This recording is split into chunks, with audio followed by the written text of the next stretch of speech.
Voilà, bonjour à tous, bienvenue à ce webinaire sur la gestion des résistances. Alors, on va un peu parcourir ensemble le programme.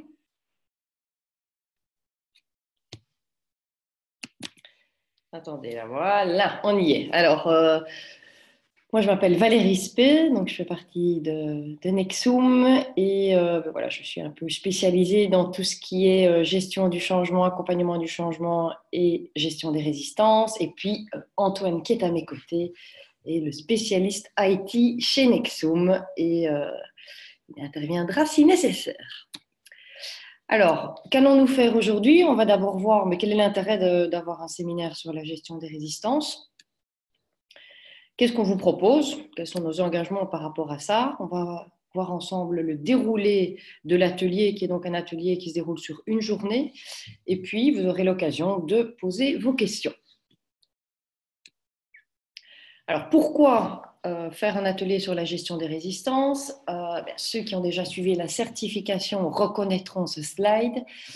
Donc, ce qui est toujours compliqué dans une transformation, dans un projet de changement, c'est que les managers se trouvent au milieu, en général, ce qu'on appelle le business as usual, donc le quotidien qu'ils doivent assumer. Et une fois qu'il y a une transformation, eh bien, en plus, ils ont d'autres tâches qui est vraiment ces tâches qui sont de gérer la transformation, qui se traduit aussi par des rôles qui vont être différents, que vous voyez sur le côté, et qu'on retient par un moyen mémotechnique qui est le Clark. Le C étant, ils doivent être de bons communicants, ils doivent pouvoir relayer les messages sur cette transformation ou sur ce projet de changement auprès de leurs équipes. Ils doivent être agents de liaison. Donc, agents de liaison, ça veut dire qu'ils doivent pouvoir remonter soit à la hiérarchie, soit aux responsables de projet, les différentes vécus de terrain qu'ils ont auprès de leurs équipes. Ils doivent être des avocats du changement, ils doivent incarner le changement parce qu'il est difficile de convaincre si soi-même on n'est pas convaincu. Ils doivent pouvoir gérer les résistances, et là on voit tout de suite le lien, et ils doivent pouvoir avoir une attitude coach. Donc non seulement ils ont du travail en plus, ils en ont déjà en général pas mal, sans qu'il y ait de changement ou de transformation, ils vont en avoir en plus avec cette transformation, et en plus ils doivent assumer d'autres rôles, ce qui est souvent très angoissant pour eux. Alors, les études qu'ont fait ProSide ont montré que parmi ces 5 rôles, il y en avait 2 qui stressaient plus, qui étaient plus difficiles à assumer par les managers. Et le premier, ça ne va pas vous étonner, c'est la gestion des résistances. Donc, de manière très très claire, on voit que la gestion des résistances est quelque chose pour lequel les managers en général ne se sentent pas prêts. Et le deuxième, c'est le coaching. Alors, il y a un lien entre les deux. Parce que pour pouvoir gérer les résistances, il est important d'avoir une certaine attitude coach. Donc, ça me semble totalement logique que ces deux comportements, ces deux attitudes en tant que manager soient liées. Donc, on voit là qu'il est nécessaire de les aider si on souhaite qu'ils puissent être à même de bien accompagner leur équipe dans le changement. Alors, pourquoi est-ce que c'est si difficile de gérer le changement? La première chose, c'est comme toujours, avant de s'occuper des autres, on s'occupe de soi.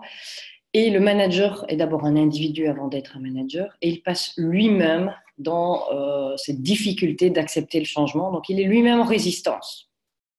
Donc, si personne ne s'occupe de lui, eh bien, il va avoir lui-même des difficultés à gérer le changement pour les autres. Donc, c'est difficile. Ensuite, bien, une situation de changement génère des résistances.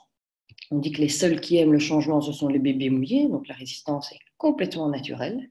Je dis toujours que quand il n'y a pas de résistance, il faut paniquer, ça n'est pas normal. Et donc cette situation, elle est normale et pourtant, elle n'est pas très agréable parce que dans une situation de résistance, eh bien, il y a souvent des tensions, du conflit, et en général, ce n'est pas ce qu'on préfère. Troisième élément, c'est que qui dit résistance dit émotion. Alors, si c'était des émotions de joie, ce serait sympathique, et ça ne l'est pas. Ce sont plutôt des émotions comme la peur, la crainte, voire parfois la colère. Et on n'est pas à même très souvent de les gérer. On n'est pas équipé, ce qui est d'ailleurs le quatrième point. On n'est pas fort équipé. Il n'y a pas de manuel qui nous dicte comment réagir face à ces situations émotionnelles qui peuvent être très variables. Et le dernier élément, dans nos cultures, certainement dans les cultures, je suppose que la majorité d'entre vous sont plutôt issus de la Belgique, de la Suisse, du Grand-Duché de Luxembourg, de la France, eh bien, on n'est pas éduqué, on n'a pas dans l'enseignement, dans tout le long de notre éducation, on est peu équipé pour reconnaître ses émotions, les gérer. J'ai même eu une fois dans un de mes séminaires un participant qui m'a dit les émotions, c'est pour la vie privée, ça n'est pas professionnel. Donc, vous voyez, il y a parfois encore du chemin. Alors, comment va-t-on faire suite à ces constats? Eh bien, reprenons ces différents éléments. Pour travailler sur les résistances du manager en tant que tel, on va passer, je dirais, un tiers de la journée à vraiment s'occuper d'abord de lui, donc de ses propres résistances, qu'il puisse les identifier et voir surtout les actions qu'il peut mettre en place pour passer au travers de ces résistances. Pour aller sur la partie émotionnelle, alors avant, on utilisait beaucoup tout ce qui était jeu de rôle, qui fonctionne très bien, mais qui parfois empêche de se connecter vraiment à ses émotions et d'être dans la réalité. Là, on a quelque chose qui est vraiment très nouveau et très intéressant dans la gestion des résistances, c'est qu'on utilise la réalité virtuelle. Donc, au travers d'un casque que vous pouvez mettre, vous allez être emporté, transporté dans une réalité qui semble réelle face à une équipe et vous allez pouvoir réagir face aux résistances qu'ils vont vous envoyer, c'est vraiment ça, et donc ressentir l'émotion et vous entraîner à gérer ces différentes résistances. Et puis pour la partie manuelle et la partie outils, ben voilà, c'est une boîte à outils. Donc on va vraiment, durant toute la journée de ce séminaire, utiliser différents outils, différentes manières pour prévoir les résistances et ensuite les gérer, qui vont vous être utiles dans votre réalité. Alors, les petits plus de la réalité virtuelle, parce que ça, franchement, c'est tout nouveau. Donc, c'est vraiment une nouvelle approche que Nexum, qu'en tant que Nexum, on utilise. C'est que ça va générer une certaine interactivité, puisque vous allez être plongé dans cet environnement de travail, comme si c'était vrai. Donc, il y a une vraie immersion qui est mise en place et qui va vous permettre d'avoir les ressentis que vous auriez ou que vous allez avoir dans la réalité. Et tout ça dans un environnement qui est protégé, puisque voilà, c'est du virtuel, et donc les participants n'étant pas vrais, vous pouvez répéter à plusieurs reprises la situation pour peu à peu trouver les bonnes répliques, ou le bon silence, la bonne manière de gérer une résistance qui est émise par une personne. Voilà, donc il y a le fameux learning by doing, en faisant, en pratiquant. Il y a aussi la simulation, ce que je viens d'expliquer d'ailleurs. Donc il n'y a aucun jugement, vous êtes seul face à l'écran et vous pouvez pratiquer et repratiquer. Et puis il y a un petit côté amusant. Je ne sais pas si vous avez déjà eu l'occasion de participer à des jeux virtuels, à des escape rooms, etc. Donc il y a quelque chose qui est très stimulant, amusant, nouveau, et que vous pourrez partager avec vos proches ou vos collègues en rentrant au bureau. Donc ici, on appelle ça un serious game d'ailleurs. Alors, comment se traduit le programme de cette journée? Eh bien, on a 5 étapes. On va commencer à se préparer à la conduite du changement. Donc là, c'est ce que je vous expliquais juste avant sur l'importance de s'occuper d'abord du manager en tant que personne. Et donc, on va voir ses propres résistances. Ensuite, on va aller sur comment peut-on gérer les résistances en collectif quand vous avez au départ un groupe face à vous. Situation typique, c'est lorsque vous devez annoncer un changement, annoncer une transformation et que vous le faites face à votre équipe ou face à un plus grand groupe. Comment allez-vous gérer les résistances qui vont apparaître? Ensuite, il y aura prévenir les résistances au niveau individuel. Et là, la boîte à outils va vraiment nous servir puisqu'on va aborder cette prévention au travers de 6 approches, 6 outils que vous pouvez utiliser pour réfléchir en fonction de l'individu que vous allez avoir en face de vous, en fonction de sa situation personnelle, en fonction de sa saturation au changement. Eh bien, vous allez pouvoir réfléchir à tout ça de manière un peu structurée et vous faire un plan qui va vous aider par la suite. Donc ce plan va être un plan de gestion des résistances individuelles pour chaque membre de l'équipe l'équipe dont vous vous occupez. Donc, vous allez pouvoir définir, suite à l'analyse dans la partie précédente, l'analyse de la situation de la personne, en tout cas ce que vous en percevez, vous allez pouvoir définir ce que vous allez porter comme action ou un ensemble d'actions, puisqu'on est ici face à quelque chose qui est de l'ordre de l'humain, il y a peu de si alors, mais il y a en tout cas une palette d'outils que vous pourrez utiliser pour accompagner le membre de votre équipe pour qu'il puisse passer au travers de ce changement. Et enfin, il y aura la gestion de la résistance, c'est-à-dire une pratique là que l'on fait en fin de séminaire, dernière partie du séminaire, non plus avec le virtuel, mais là au travers d'un exercice de partage d'intelligence collective où vous allez avoir, face à la situation que vous avez définie dans votre plan, d'autres participants qui vont vous challenger, qui vont vous donner du feedback par rapport à votre plan de gestion individuelle. Alors, si on conclut un petit peu, la proposition et ce que vous allez retirer au terme de cette journée, bien, ça va être basé sur les situations que vous rencontrez. Donc ça, je vais vous expliquer juste après, parce qu'il y a une préparation qui est à faire pour ce séminaire et qui est vraiment importante. Vous allez pouvoir pratiquer sans risque, d'une part au travers de la réalité virtuelle pour tout ce qui est collectif, donc la partie gestion des résistances en collectif, et d'autre part en fin de journée par rapport aux gestions individuelles par le feedback que vous allez recevoir des personnes présentes. Vous allez avoir une expérience unique grâce à la réalité virtuelle qui va vous permettre de toucher au plus près aux situations réelles et donc à vous sentir en fin de journée confortable pour les affronter. On va utiliser d'autres choses, bien entendu, que la réalité virtuelle. Il y aura beaucoup de références à des exemples concrets puisque voilà, tous ceux qui donnent ce séminaire sont des personnes qui sont sur le terrain, qui font des accompagnements du changement auprès d'entreprises, dans des cas de transformation, etc. Et donc, ils peuvent faire référence aussi à des exemples concrets de vécu. Vous allez avoir des outils, cette fameuse boîte à outils. Vous allez avoir des échanges en petits groupes et en plénière. Je vous donnerai moi-même du feedback. Et puis, on aime bien utiliser les vidéos qui donnent parfois des approches différentes et décalées par rapport à une situation ou un outil à utiliser. Et donc ces outils, vous pourrez, ce n'est pas des outils compliqués, c'est très concret, vous pourrez les utiliser durant la journée bien entendu, mais aussi les réutiliser dans votre quotidien par la suite. Alors, je vous avais parlé d'une préparation et bien entendu du workshop. Donc la préparation, vous la recevez, je dirais, une quinzaine de jours, 10-15 jours avant le séminaire. Et là, elle se décline en 3 étapes.